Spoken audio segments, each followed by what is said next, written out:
Luís Paixão Martins e João Gabriel analisam agora mais um dia de campanha para as presidenciais. Meus senhores, boa noite. É um prazer estar aqui com os dois. Luís, começo por ti. Ontem o Governo anunciou um pacote de medidas para as populações mais afetadas e as empresas reagirem a esta crise, mas em termos de comunicação é aqui um tom e até alguma formalidade muito pouco habitual. Todos os ministros em peso no final de um Conselho de Ministros não é normal aparecerem.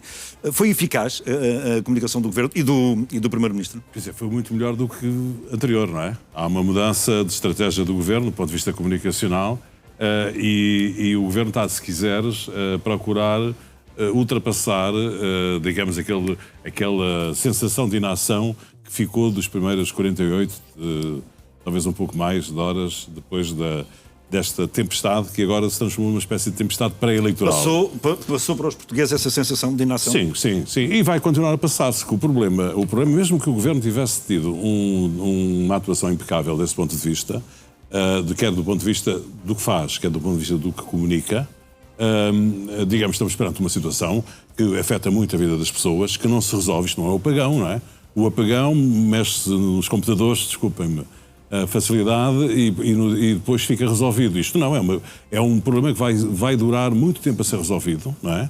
E, portanto, durante muito tempo vai haver muita gente com capacidade, enquanto as televisões estiverem com a agenda a relatar o drama da vida das pessoas. Não é? Exatamente, isto vai continuar, provavelmente vai continuar até às eleições, daí a importância que ele está a ter do ponto de vista desta campanha eleitoral. E já lá vamos falar propriamente sobre isto. João, esta comunicação ontem do Governo foi eficaz pela experiência que tens? Deixa-me só fazer 3 pontos prévios. Primeiro, não há soluções mágicas nem soluções imediatas, porque isto é um drama que vai afetar durante meses famílias e empresas.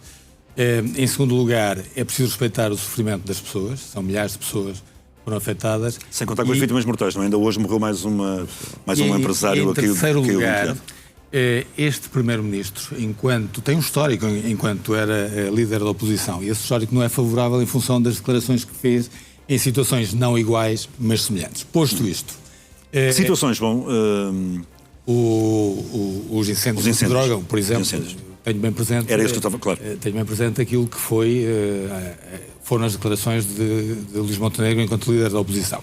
Posto isto, eu acho que o IBMA avisou da situação meteorológica, mas não creio que tivessem noção das rajadas de vento que iam afetar a zona centro. A partir daí, eu acho que o Governo e o Primeiro-Ministro acordaram tarde na percepção do rasto, do prejuízo, do drama que representou. Agiram tarde, depois, só hoje é que os militares foram efetivamente em peso para o terreno, militares que têm tendas de campanha, cozinhas, maquinaria pesada, geradores, para construir. Onde é que eu quero chegar com isto? Depois o vídeo do Ministro Leitão Amaro também acho que foi infelicidade, mas também, devo dizer, que o vídeo do líder do PS não foi muito melhor. Também a música dramática. Eu acho que às vezes os políticos não percebem que o recato em situações destas é uma mais-valia política. Portanto, posto isto, eu acho que a campanha passou, desde terça-feira passada, passou completamente para o segundo plano. E deixa-me passar agora aqui a bola com essa tua linha de força ao Luís Paixão Martins. Esta tempestade pode ter repercussões diretas na campanha? Colocando aqui a questão de outra maneira, Luís, quem é que ganha e quem é que perde dos dois candidatos com os efeitos da Christine? Há duas consequências, há dois tipos de consequências, duas origens: a origem da própria tempestade, daquilo que é, digamos, um fenómeno da natureza, e aquilo que é o comportamento do Governo. São duas coisas diferentes, não é? E as pessoas fazem duas avaliações. Eu acho que esta situação provoca abstenção. Portanto, o que é natural é que os indicadores de intenções de voto nos digam que há pessoas com mais dúvidas se vão votar ou não. Há uma espécie de descrédito dos políticos, as pessoas têm que lutar contra a natureza, seja o que for. E a abstenção favorece quem? Deixa-me acabar... Sim, desculpa. Mas tudo bem. E depois há um reforço do ressentimento. Ou seja, há mais pessoas... Isto cola muito com a linha política, a narrativa de André Ventura, não é? Realmente, não é? André Ventura, no fundo, diz que o Portugal precisa de outro tipo de políticos, que o sistema não serve, e muitas pessoas hoje estão a fazer, o balanço que estão a fazer é que, de facto, numa situação destas, por que é que a gente está a pagar tantos impostos? Se depois a gente... Ou seja, André Ventura, na tua opinião, pode ser beneficiado? Eu acho que de duas maneiras. pessoas que iam votar contra ele podem abster-se, não é todas, uma parte desse contingente, digamos assim, e pessoas que podiam não votar e que alinham pelo ressentimento e podem votar nele. Portanto, digamos que tudo isto que está a acontecer é normalmente negativo para a narrativa de António José Seguro, como aliás se percebe, porque as duas campanhas mudaram de ambiente, não é? Ou seja, André Ventura deixou de se preocupar com a narrativa eleitoral e passou a ser uma espécie de líder da oposição ao governo, não é? Se até aqui ele mascarava, fingia que era candidato presidencial para conseguir a liderança da direita, como ele dizia... Agora voltou a vestir a pele de líder da oposição. Deixou de fingir, não é? Deixou de fingir que era candidato presidencial. E António José Seguro passou a ter uma atitude diferente em relação ao governo. Não é? Ele tem que ter algum cuidado com isso. Já vestiu o fato presidencial. Pois, tem que ter algum cuidado com isso e tem sido muito mais agressivo em relação a André Ventura. Só uma palavra, ele falava que ele era o candidato moderado e agora diz que é o candidato democrata. Ou seja, ele dizia que André Ventura era mais radical e agora diz que ele não é democrata. Ou seja, e de facto há uma escalada no discurso. Há uma escalada no discurso. João, tu justamente querias também sublinhar isso, não é? Que a estratégia de campanha de António José Seguro mudou com um tom de maior agressividade contra André Ventura. Maior agressividade em relação a André Ventura, mas deixa-me só fazer aqui uma nota em relação àquilo que o Luís disse. Esta percepção de inação do governo ou inação é gasolina para discursos mais radicais, mais populistas, ou seja, que beneficiam claramente André Ventura. Poderá beneficiar André Ventura, não é? O que nós na sexta-feira víamos é que a área afetada, Leiria, a zona centro, representa cerca de 8 a 10% dos eleitores que votaram na primeira volta. O que é que pode acontecer aqui? Esses eleitores ou são moderados e abstêm-se, o que pode prejudicar António José Seguro, e aqueles que querem passar uma nota de revolta, digamos, um sentimento negativo em relação ao governo, votam Ventura, porque vem nele que é a oposição a Luís Montenegro. E, portanto, isto pode baralhar e a abstenção seguramente vai aumentar. Deixa-me só dizer, há aqui uma espécie de um prémio novo, que é, se votarem André Ventura, estão a mostrar um cartão amarelo ou vermelho ao governo, não é? É um dado novo, João, é um prémio adicional. Claro. Só queria este sentimento que as populações têm de inação. Eu hoje ouvi o Presidente da Proteção Civil dizer que ainda não ativaram um mecanismo europeu de emergência porque Portugal ainda não esgotou todas as capacidades. Qual é o problema neste tipo de discurso? É que as populações não sentem isso. E eu, voltando a agosto... Nem sequer compreendem. Nem compreendem. Nem sequer compreendem. Se fizer um exercício de memória e voltar aos incêndios de 2025, eu lembro que quando Portugal ativou o mecanismo europeu de emergência, aviões da Grécia, aviões de Itália, aviões de França levavam 2 a 3 dias a chegar a Portugal. Tiveram que vir 2 canadenses marroquinos porque ficamos sem tempo. E, portanto, às vezes é preferível mais cedo do que tarde, e este sentimento é um sentimento de revolta que eu percebo, porque é o cotidiano de milhares de pessoas que de um dia para o outro ficou de pernas para o ar. Mas há aqui uma coisa que eu gostava de ouvir a vossa opinião, até por causa da vossa experiência. Desculpem. É que depois a vossa sabedoria suscita-me aqui perguntas, enfim, um rolo de várias perguntas. Esta tempestade, enfim, pela dimensão da tempestade, pela tragédia que há pelo menos já 10 vítimas. Estamos a falar também da tempestade pré-eleitoral. Pode, de facto, alterar, por exemplo, as sondagens. Até agora, António José Seguro iria seguramente ganhar as eleições. Isto pode fazer no limite com que André Ventura muito longe, não é? Consiga vencer as eleições? Aí é muito longe. Isso acho mais difícil.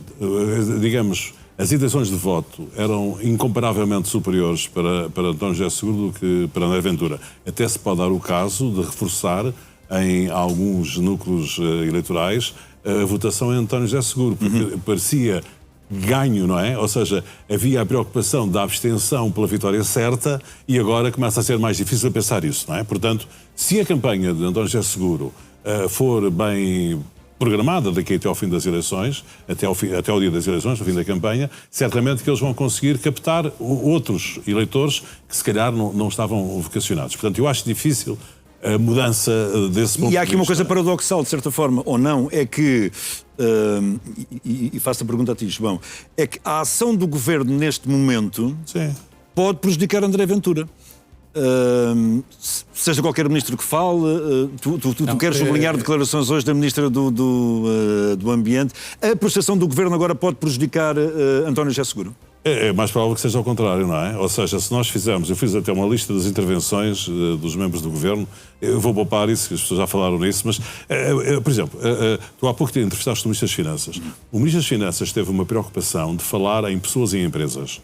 Ou seja, o público dele eram pessoas e empresas. E de dar informação que vai ao encontro daquilo que as pessoas querem saber. Exatamente. Pois, eu fiquei com a ideia da intervenção da Ministra do Ambiente, que ela ficou preocupada com redes. E isso acho uma coisa extraordinária, não é?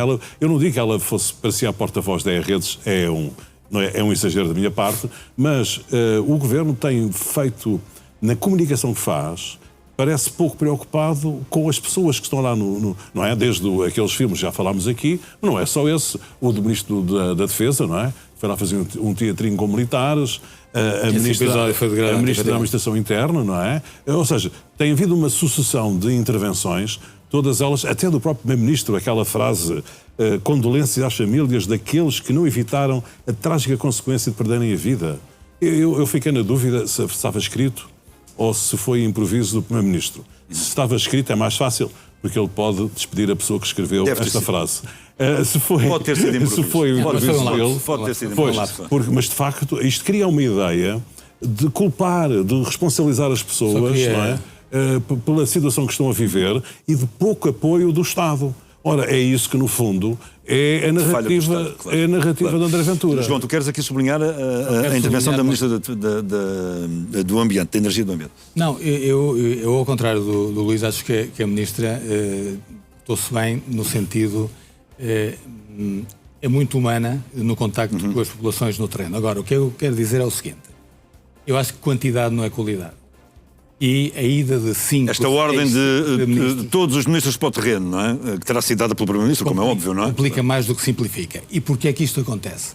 Porque este governo, aliás, como o anterior Luís Montenegro, não tem um ministro ou uma ministra da Administração Interna com peso, capacidade e intuição. Porque mais valia ter um ministro todo terreno, desde terça-feira, a agilizar e a coordenar todo o Executivo, do que esta ida e vinda de vários ministros que não ajuda nada e mais, retira capacidade, porque vai estar sempre o Presidente da Câmara, vai estar sempre o Diretor Distrital da Proteção Civil. Portanto, eu acho que isso complica e acho que efetivamente esta Ministra da Administração Interna, brilhante académica, belíssima provedora de justiça, está no lugar errado, à hora errada. Deixa-me só dois pormenores. Um deles é, entretanto, o Governo nomeou uma pessoa com mérito, Paulo Fernandes, que era antigo Presidente da Câmara Municipal do Fundão. Para a estrutura de missão, não é? A nível regional, é uma pessoa com muito prestígio a nível regional. E pode ser que daí a coisa figure de uma maneira diferente, se for-lhe dar autoridade, poder, etc. E meios. Claro. Porquê? Porque aquilo precisa não de um projeto de reconstrução, mas um projeto de lançamento de uma realidade nova, regional. Não é? Ou seja, se nós pensarmos que a única coisa que nós vamos fazer é reconstruir, ou daqui a 3 ou 4 anos temos um mundo igual àquele que era a semana passada, isso não faz sentido nenhum. É uma oportunidade perdida, claro. Nem vende aquilo que as pessoas precisam de ter todos os dias, que é ilusão, não é? Nós temos que criar coisas novas e relevantes, e eu acho que isso o Governo também ainda não fez, não é? Que é a partir dessa tragédia tentar lançar algo de positivo. Exatamente. Deixa-me de qualquer forma dizer o seguinte, que é, por causa da comunicação e daquilo que temos visto, as pessoas associam muitas vezes a comunicação, e eu não tenho a mania que a comunicação é a coisa mais importante na vida, pelo contrário, mas as pessoas às vezes associam a comunicação ao protagonismo e à vaidade, mas o que nós devíamos pensar é que é a comunicação que nos guia, é a comunicação que nos tranquiliza, e é a comunicação que nos mobiliza. Portanto, o que falta aqui é mesmo uma atitude comunicacional que tenha estes 3 vetores. Porque mesmo aquilo que é a mobilização dos outros cidadãos é espontânea. Não é uma coisa organizada, não é? Não se pode dizer que haja um mérito do Governo de estar a fazer isso. É mais uma ação espontânea de vários grupos, não é? E o que nós sentimos aqui, mais do que a incapacidade do Governo de dirigir uma operação contra a tal tempestade pré-eleitoral, política também, é uma capacidade de nos transmitir essa ideia. não é? De uma liderança de que o processo está a ser controlado. Um novo começo, não é? A new beginning. O problema nestas crises é que nós não aprendemos nada. Vai fazer... Mas tu partilhas desta leitura do Luís? Mas em abril, no próximo mês de abril, vai fazer um ano do apagão. Sim. Eu tenho a certeza, quase absoluta, que se daqui a um mês houvesse outro apagão, o ministro Castro Almeida ia ter que mandar os motoristas à maternidade Alfredo da Costa porque o gerador ia ficar sem eletricidade. E esse é um bocado o nosso problema. Nós não aprendemos com crises... Em termos de comunicação? Não só em termos de comunicação, em termos de operações logísticas e em termos de resposta também às populações. Porque, por exemplo, o Luís no outro dia falava que o Governo agiu tarde e mal também no apagão. No apagão, bastava um ministro ou o primeiro-ministro terem ligado para o CEO da REN e sabia de imediato que o apagão ia durar 12 a 14 horas. Não ia demorar mais do que isso. O que é que o Governo fez? Disse que não sabia quando é que a eletricidade ia voltar e houve aquela avalanche em relação aos supermercados. Portanto, foi uma falha, mais uma vez, de comunicação do Governo apagão. O Governo aí só aumentou o drama. É verdade, no caso do apagão só aumentou, não é? Pronto, porque nós já temos poucos minutos para terminar a nossa conversa, mas por causa da tempestade, já abordaram de certa forma isto, mas por causa da tempestade, a luta da democracia contra quem quer derrubar a democracia diluiu-se muito. Pois, com certeza. Ou consideravelmente. É porque há aqui várias questões interessantes. Nas eleições presidenciais não há transação. Ou seja, os eleitores não votam no candidato a pensar que ele lhes dá alguma coisa, o que acontece, por exemplo, das autarquias. Nas eleições presidenciais as pessoas votam por amor à camisola, por ideologia, ele é cá dos meus, ou por ressentimento, não é? Pronto, daí a posição do André Ventura, que era o único candidato que tinha um monopólio do ressentimento. As intenções de voto dele mantiveram-se constantes durante o tempo todo, eram aquelas pessoas. E por isso é que agora vai capitalizar. Exatamente. O que é que acontece? Nós agora, neste momento, deixámos de nos preocupar com a ideologia e passamos a preocupar com a transação.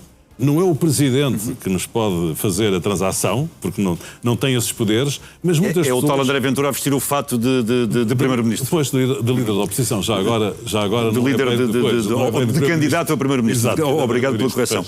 João, é a última nota. Achas que... É a última nota. Então deixa-me só dizer que nós tivemos do debate um António José Seguro, mais institucional, e que a determinada altura do debate disse: eu vou manter o clima de respeito institucional. E esse António José Seguro mudou por completo ontem.